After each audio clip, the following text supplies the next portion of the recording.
Hey guys. Okay, so I just wanted to explain to you what you're supposed to be doing today. Please stay on task. First of all, make sure you turn your homework in to the basket. I'm going to be grading those at the end of the day. Sorry, I got some in my eyes. So yeah, make sure you get that turned in. And then we're going to do this notes work time. I'm going to do a couple with you, and then you're going to finish it. Um, and when you get done, you're going to turn it into the sub.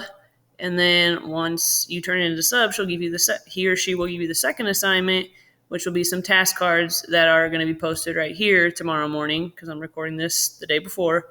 And you're going to do those with the recording sheet, and you just look at them online. I have not printed them; they're just an online version. Okay, and whatever you don't get done is homework. So all 10 should be done by the time you come tomorrow.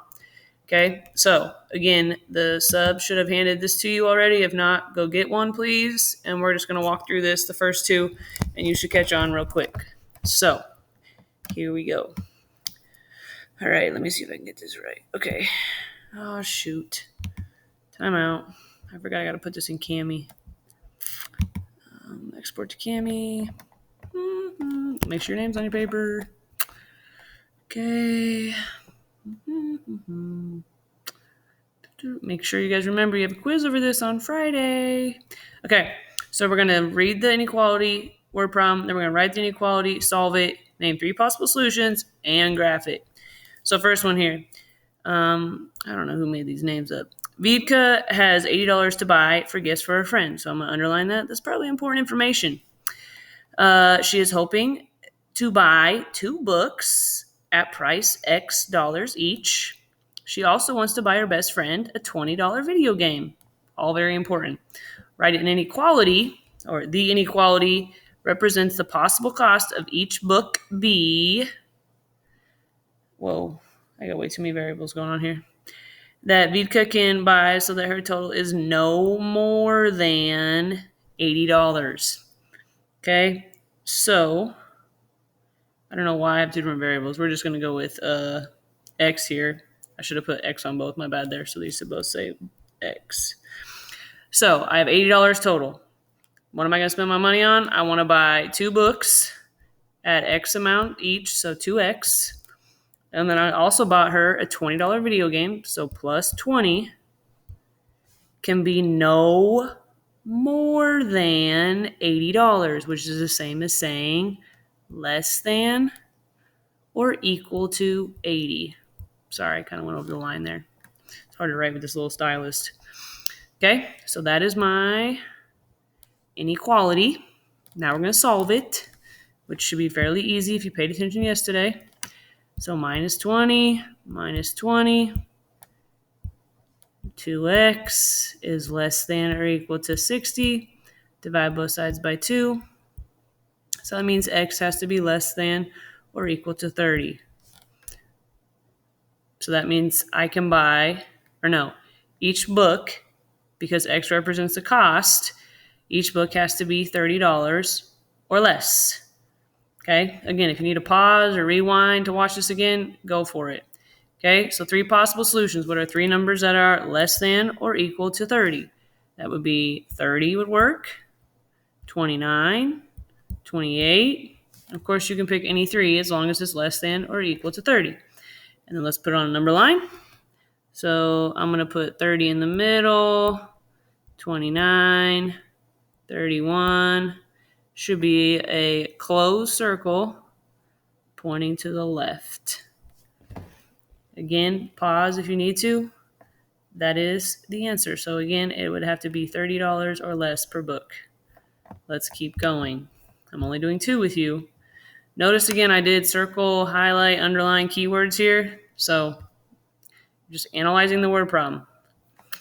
Second one.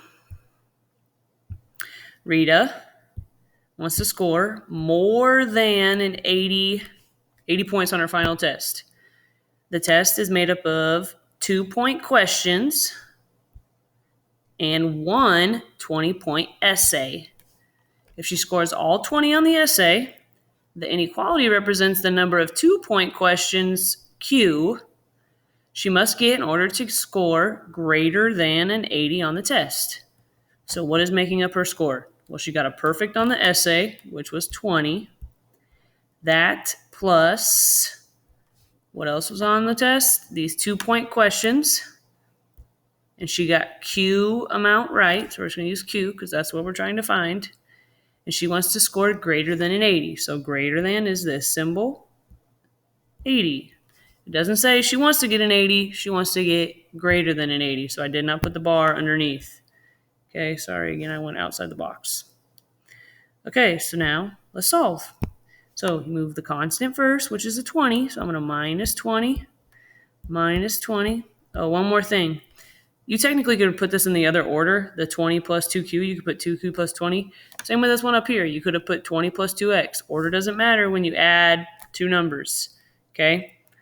I would like you to make it so the variable is on the left and the rest is on the right because that way it's already in the form that I told you I wanted today, where it's letter, symbol, number. Letter, symbol, number. So just write the inequality in that order. Makes your life easier so you don't have to do an extra step.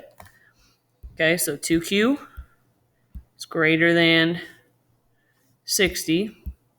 Have I multiplied or divided by a negative? No, so I don't need to flip it. Hopefully you didn't forget that. Divide by 2, so q has to be greater than 30. What does q represent again? The number of questions she has to get correct. So she has to get greater than 30 right. That means she has to get 31 right, or 32 right, or even 40 right to get greater than an 80 on the test. Number line should have 30 in the middle. You guys can do the rest. Should be an open circle pointing to the right. So now you're going to try the ones on the back on your own. We'll go over them on Wednesday or Thursday, depending on when I see you. Okay, I will tell you right now, you're going to get decimals on, you're going to get decimals on these two, the third one and the fourth one, but you have to interpret it the way that you think it makes sense. Because, for example, if I'm making cookies, I'm not going to make a decimal or a fraction of a batch. I'm going to make whole numbers. So you have to interpret it. Same with buying socks. I'm not going to buy a fraction of a sock. I can't do that. Okay? So the number 4, you have to interpret it to get a whole number. Once you've attempted all 5 of these, and I mean an honest attempt, then you take it to the sub. They'll keep it. You're going to get this piece of paper. Hold up. It's a recording sheet. Sorry. You guys have seen them. It's a recording sheet, and you're going to do these 10 task cards to go with it. Okay? And the recording sheet, I'll pull it up here real quick. And then you guys can turn this off and get started. Recording sheet looks like this. It's the front and back. You're going to solve the inequality. You're going to graph it. And you're going to tell me 3 possible solutions. So ignore these directions. Just give me 3 possible solutions. Okay? If you have any questions, let me know. Hopefully everything works. And yes, you should be able to do these 10 on your own. So thank you guys. Keep doing what you're supposed to be doing, please. And I'll see you guys later. Bye.